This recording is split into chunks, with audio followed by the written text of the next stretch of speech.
Thank you very much for joining us here today. Really delighted. I was feeling really emotional after listening to Oli and Aisha. I don't know, we just felt a bit emotional. I just think that sometimes we talk about these things in a professional perspective, but we don't realize sometimes the impact it has on people. And I'm just going to invite Aisha and Oli to join me on the panel, and also Kirsty. And then I'll tell you a little bit about Radiant and Brighter, and then we'll carry on with the conversation. Please take your seats. Just as you were speaking, and you were sharing your stories, and you spoke about, choosing between having children and a career. It reminded me of when we were not allowed to work. So we spent 5 years not allowed to work, not allowed to claim benefits, just in limbo, really. We'd applied for a leave to remain on the wrong application form, and the Home Office just responded 3 times. We were asked to leave immediately, we were asked to leave in 10 days, and then we sought support from the MP. And I'm telling you this story because it does impact how our lives are. And I think it is important for us to understand where this kind of thing comes from, because I'm going to give you a definition on racism and anti-racism. What we're talking about here today, our work is primarily on ethnic diversity. To do that, we must consider the historical context, we must consider the power dynamics that are involved, and we must consider the issues that continue to perpetuate the very thing that we're trying to solve as a society. So we spent 5 years. After going through the process, we ran out of opportunities for appealing. And I remember we got to a stage where we thought we'll seek the support of our MP. Thankfully, nobody here knows exactly where we live. So hopefully we got our MP.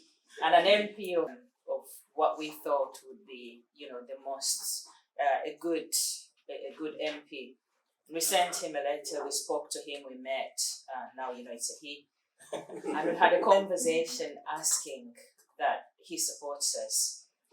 And when he said, okay, I'll write to the Home Office and I'll do all this, and he came back with a letter saying to us, the letter said, leave immediately, and he sent us a letter on top of that said, it's self-explanatory.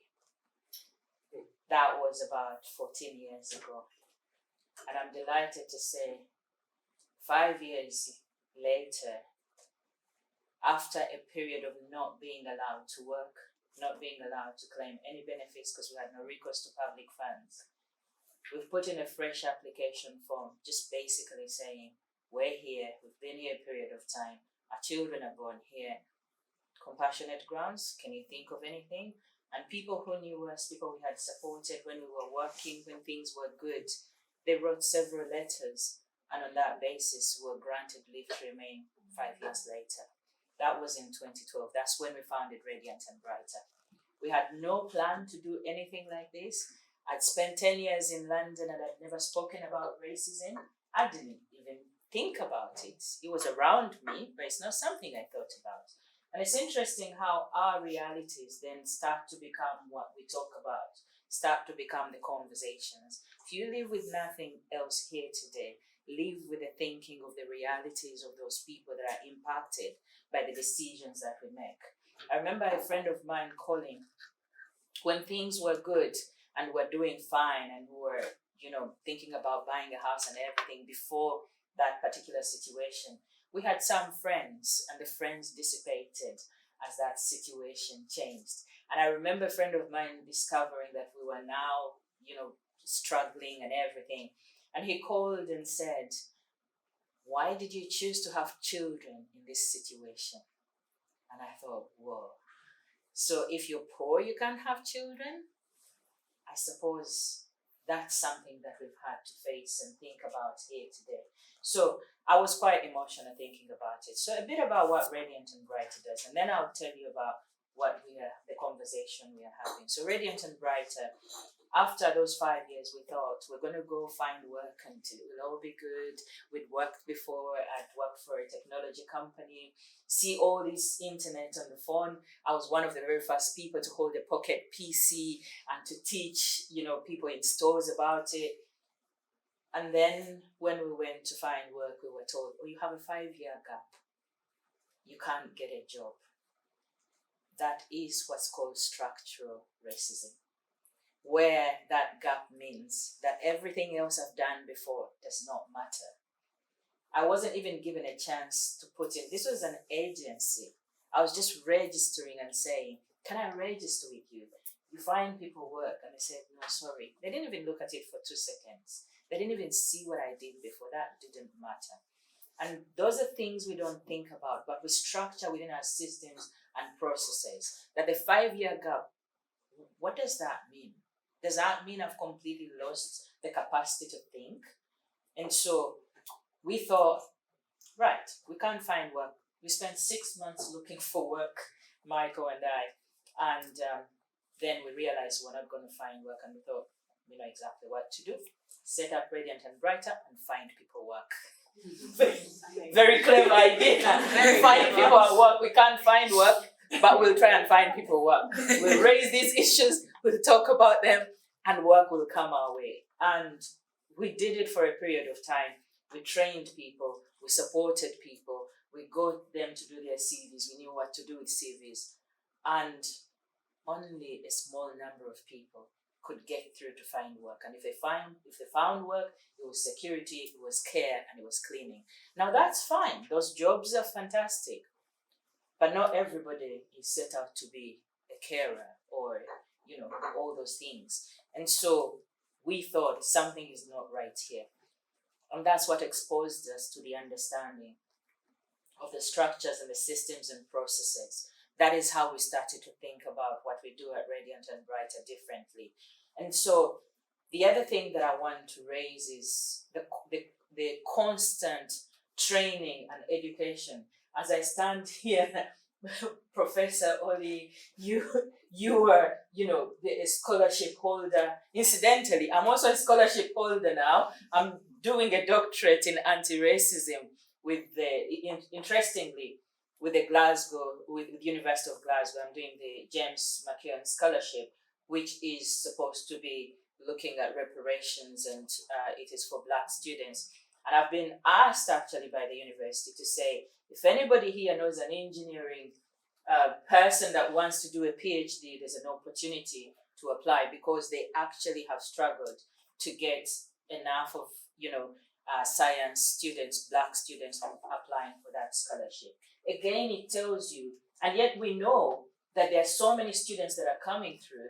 I am a mother of an engineer, nothing to do with engineering background. I know nothing about engineering, but we have one that's also interested in that. And I can see the gaps, I can see the challenges that he's going through. So at Radiant and Brighter, we work to support business startup, we work to support integration and how we look at systems and processes, and we work with organizations. So to set the scene today, I want us to think about structural inequalities, but I want us to think about anti-racism, because we're talking about ethnicity, and anti-racism is really important. But sometimes when you talk about anti-racism, people are not sure what you're talking about. So to understand anti-racism, you must first of all understand what racism is. And often racism is considered as the individual element. Somebody calling you the N-word. Not many people will dare to call me the N-word. Yeah, I say that. In a professional environment, of course outside, but if I'm teaching anti-racism, really, not many people are going to do that. But there are nuances to it. So racism presents itself in 4 ways. Institutional, where organizations fail to address racism, and that is where we see that continually racism presents itself in the workplace. And if you haven't had any education and training on anti-racism, and you have one person of color in that department of 400 people, highly likely they experience racism and you do not see it. And if they present it to you, you don't know which way to go, because the people that will investigate it will be white people, but they don't know what they're investigating. So you want to think about how you address racism when it presents itself. The failure of an institution to address racism is institutional racism. Secondly, structural racism. That's where it is embedded in the policies, in the structures, in the systems. That is the bit where I said, you have a 5-year gap. It doesn't make me different from anybody else. I wasn't allowed to work. What policy do you have in place to ensure that these things are addressed? What do you have in your structures? Sometimes organizations will look at merit. What do you consider merit? What is merit? Is that somebody who's come through and has, become very successful in what you consider success? But what barriers are in place to make people go to that stage and to get to that level? So you want to consider structural racism. Individual racism can present itself in different ways, just microaggressions, where, and I say to you here today, if you have not managed to pronounce anybody's name before, and their name is Matovu, their name is Olifolayan, their name is Aisha Janki, ask them and pronounce the name. Please do not assume it's okay because I'm Matovu to call me Matt. Please don't. So think about, how you pronounce people's names and how they feel about it. We can, I think I watched a video once, that if we can pronounce Michelangelo, we can all pronounce Matovu phonetically. So if you can't, you can ask. So I'm just saying microaggressions are kind of present in those ways. And the last one is cultural racism. Do you remember a few years ago when we used to speak about Western civilization, as if Western civilization was the standard? And what about the civilization in Egypt, in Mesopotamia? Was that not, when we start to feel that our culture is better, our human rights here are better than other people's human rights. Meanwhile, we're trumping other people's human rights. So that kind of cultural element, what is the culture within your workspace? So now I've set the scene for what racism is. When I say anti-racism, I'm not suggesting anybody's racist, but I'm also suggesting that all of us have internalized racism. So maybe we are. So I'll sit down and we'll talk about